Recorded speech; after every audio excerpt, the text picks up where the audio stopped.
Hello everyone and welcome back to my channel. If you are new here, my name is Caitlin and I upload a whole bunch of different types of videos on this channel, mainly surrounding true crime and psychological cases, as well as a little bit of fashion and lifestyle sprinkled in where I can. Today I'm back with another case, but today is going to be a little bit of a different video because today's video is actually sponsored by Now TV. Before we get started with the case, I'm just going to run through what Now TV is. It's actually a leading streaming service, so you can obviously watch a whole bunch of different types of content on there, whether that's TV, cinema, there's loads of things available on there. But what's even more exciting, which I've been so excited to let you guys know in case any of you aren't already aware, Sky has actually just launched a true crime channel, so it's called Sky Crime, and you can watch so many different types of documentaries and all things kind of true crime related. There are so many good fantastic documentaries and shows being put on this TV channel that is kind of so exciting. I personally am really looking forward to seeing what's available on there. So for today's case specifically, we're actually going to be talking about the death of a young man named Conrad Roy III and also someone related to him who was named Michelle Carter. If you aren't aware of the case, obviously I will go into a lot of detail continuing on in a bit, but the main reason this is in collaboration with Now TV is because over on the Sky Crime channel and on Now TV you can actually watch the documentary now. There are two parts of it all around this case, and I have to say it is a fantastic documentary. The documentary is called I Love You Now Die, and like I said, it's two parts. I literally finished watching the second part yesterday morning before work and it is amazing. It's so well done and I can't wait for you guys to watch it because I'm so ready to hear your guys' thoughts and your discussions on the case. It is definitely a strange one. So you can watch I Love You Now Die on Now TV if you stream it on there using an entertainment pass, which is just £8.99 a month. And like I said, it's not the only thing on there. There is a whole host of different kind of fantastic content on there, but specifically for today's case I just wanted to let you know where you guys can find this documentary because it really is fantastic. So with all that being said, we're just going to jump ahead into the actual case and discuss a lot of the information that is also included in the documentary so I can kind of give you guys the whole picture. So like I said, today's case revolves around the death of a young man named Conrad Roy III. Conrad Henry Roy III was born on September the 12th in the year of 1995 in a place called Mattapoisett in Massachusetts. He was said to have been a very anxious teenager in a number of situations and environments, including in different points in his day at school. He often worked part-time with a lot of the men in his family in the business they owned in the field of salvaging marine and shipwrecks and cargo and all things like that may have been lost at sea after any collisions or vessels that encountered any form of trouble while on their travels. Outside of school, he played a number of different sports, including rowing, baseball, and he was also a runner and had been an active member in the athletic community within the school. At the start of 2014, Conrad began his training to earn his captain's license at the Northeast Maritime Institute, and then after 3 long months of taking night classes outside of all of his other obligations, he managed to finally gain his captain's license. As well as this, a few months later, he also managed to successfully graduate from high school as an honour roll student, and there just seems to be no doubt at all or whatsoever that he was an extremely talented, intelligent and driven individual. He had actually received his acceptance letter to something called the Fitchburg State University on a business degree course, but despite having such a successful experience in his previous academic endeavours, he had ultimately decided that university was just not for him. Going back a couple of years, in 2012, Conrad had actually travelled to Florida to stay just for a short while with a couple of family members of his, and it was here that he happened to meet a young girl named Michelle Carter, who was also in Florida visiting relatives. Michelle Carter was born on August the 11th in 1996 in a place called Plainville in Massachusetts, which was just over an hour away from the neighbourhood that Conrad had grown up in. When she was young, she had struggled herself with a number of mental illnesses, just as Conrad had, as she had developed an eating disorder at a very young age and was believed to have harmed herself at some point relatively early on. And after the pair had initially met, they began to sort of grow their relationship completely to an extensive amount through texting, emailing and speaking to each other on the phone. Michelle was noted as being a good student herself, as well as having a particularly charming nature. In October 2012, the same year that the pair had met, Conrad had attempted to end his life. This wasn't the first time. I believe in total he had attempted suicide 4 times. It was believed that he intended on doing so for a number of reasons, but one of them being kind of the extreme deterioration in his mental health following learning of his parents' divorce. Now, at this point, when Michelle had learned of his plans to try and end his life, she had actively tried to convince him to seek help, that it wasn't the answer, and that she really tried to kind of get him out of this dark mental place. And their relationship continued on for another 2 years past this, and then in the early months of 2014, it had appeared that Roy's mental state had deteriorated once again. Michelle had allegedly started to try and convince him to seek professional help following his previous suicide attempt that she had known of, as well as his fluctuating mental state over the past few years. And then in around May time of 2014, he had started sessions of cognitive behavioural therapy after seeking the help of a number of different therapists, counsellors and specialists at the time. And then on July the 13th in the year of 2014, Conrad's family had been concerned for his safety when he hadn't arrived home the night before, and sadly on this day the discovery of his remains were found inside his car, parked on the property of a local Kmart store. He had ended his life through locking himself inside his car, filling it with gas, meaning that his official cause of death was actually listed as carbon monoxide poisoning. He had ended his life by locking himself in his car and filling it up with gas, meaning that his official cause of death was listed as carbon monoxide poisoning. The initial team of investigators had found inside his car with him at the time his phone, but it was actually completely out of battery. But it was later on in the investigation, when they decided to search through his phone, that they found thousands of messages to one person in particular, and this was Michelle Carter. And this had at this point kind of been their only hope for any sort of avenue of investigation to be searched in order to understand what had happened. As they'd gone through the most recent messages of this huge chain of conversation really, they'd come across an open conversation with Michelle Carter, and a number of the messages had seemed quite concerning. In the documentary, from a very early point, you begin to kind of see the process in which the prosecution begin to approach the trial, in which they stated that Michelle's messages to Conrad had aided and encouraged his death. There were thousands of messages, with a significant portion of them being related to his unhealthy mental state and the discussion of suicide, some even discussing the methods in which he could possibly end his own life. In reality, the messages were very completely varying in nature really. When you look back through kind of the entire conversation that they had, some of them were complete declarations of love and affection towards each other, while others seemed like she was trying to encourage this act further. The pair were very close, to the point where they called each other boyfriend and girlfriend, although Conrad's mother hadn't necessarily been aware of who she was and the extent of their relationship.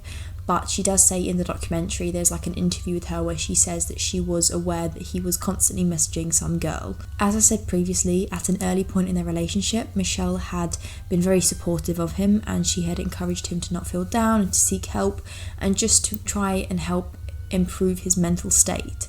And this attempt had not been very successful initially, as he was found to have searched up online a number of different methods in which he could have taken his own life, and he'd actually at one point sent her images of all of these different types of suicide methods. He had made references to the pair being like Romeo and Juliet, following which she told him that she didn't want the pair to end up that way. So from an early point in their relationship, it seemed as though Michelle was healthy for him. She was trying to help him as much as she could, but the nature of these conversations soon changed when her messages followed more along the lines of why haven't you killed yourself yet, as well as how he could go about doing it. You can find loads of these specific texts online. Obviously, I'm not going to read through them all, but there are so many online. You can see a whole chain of the messages and the conversations that they had, as well as in the documentary as well. So I have here just a snippet of one conversation from one day that the pair kind of shared over text. So I'll read that out to you now. Just over a week before Conrad's death,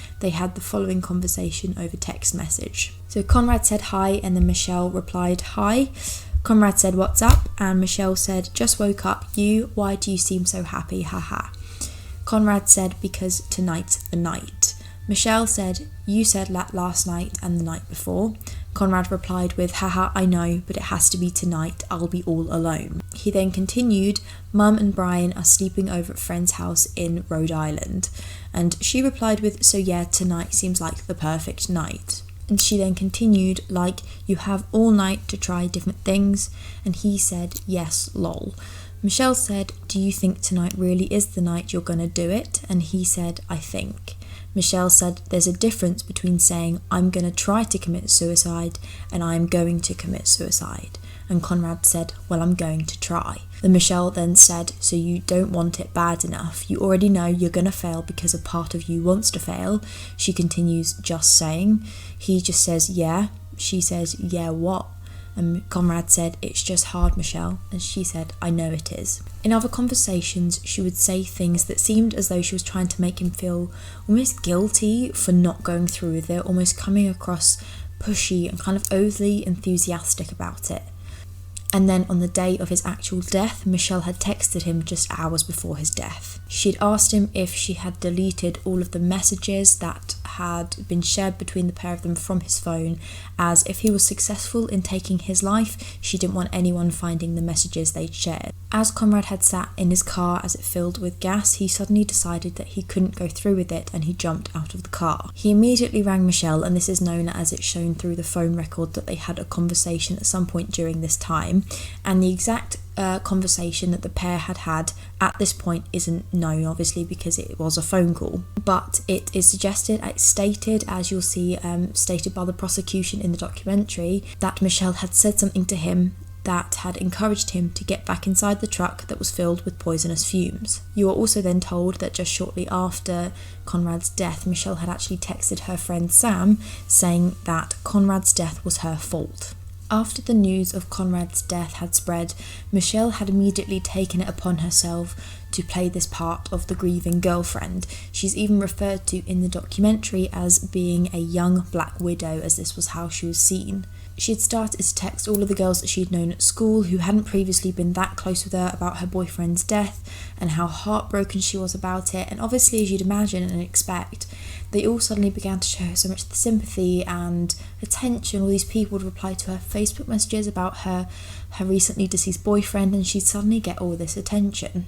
Michelle hadn't been the most popular person in school at all. She really didn't have a lot of close friends, and after Conrad's death she was suddenly able to get all this attention and all this sympathy from a lot of people that she hadn't been given previously.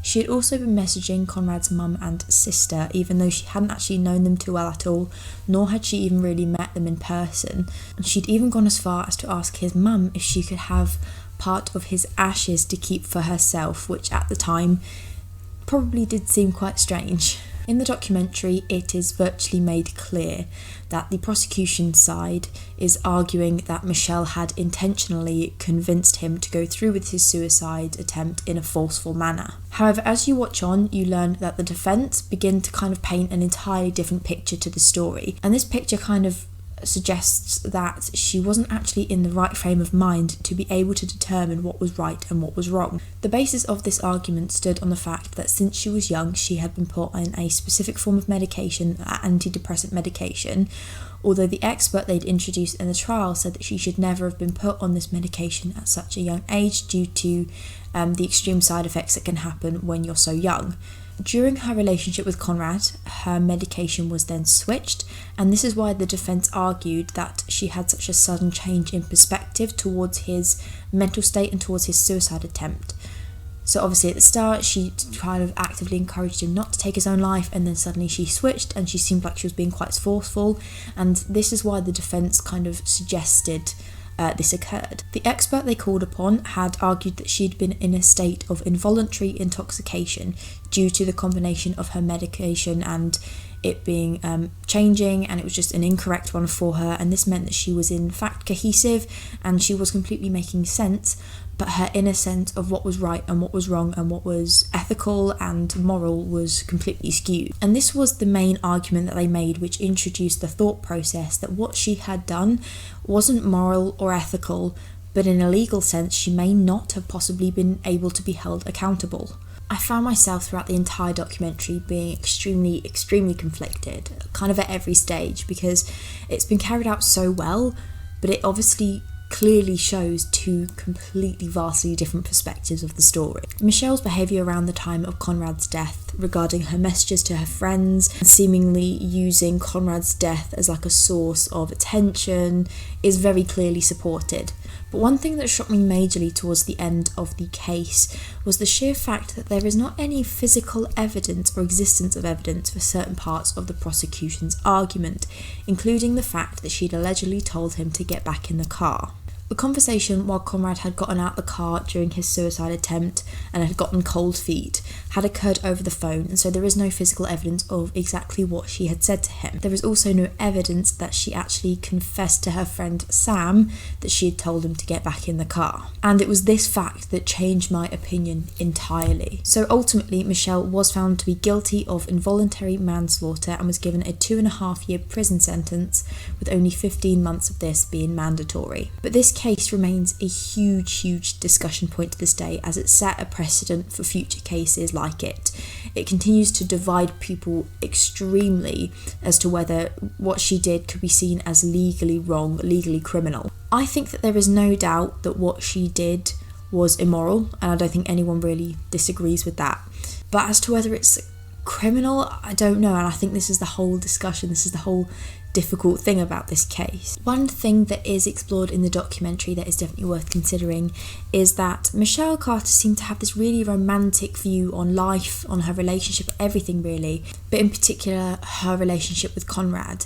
So she kind of had it in her head that it was this huge romantic, like dramatic movie type teenage love, and she even had a known obsession with the show Glee, and she had a tendency to quote things that Lea Michele's character would say to Corey Monteith's character, and there was this whole thing where it just seemed to be that she had this sort of huge romanticized view of their relationship, but it may not have been reciprocated.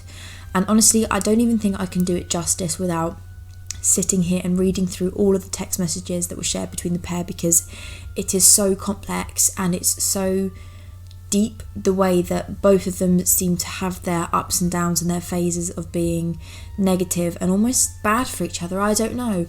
I really do highly recommend watching this documentary. It's honestly one of the best well done documentaries that I've watched in a long time.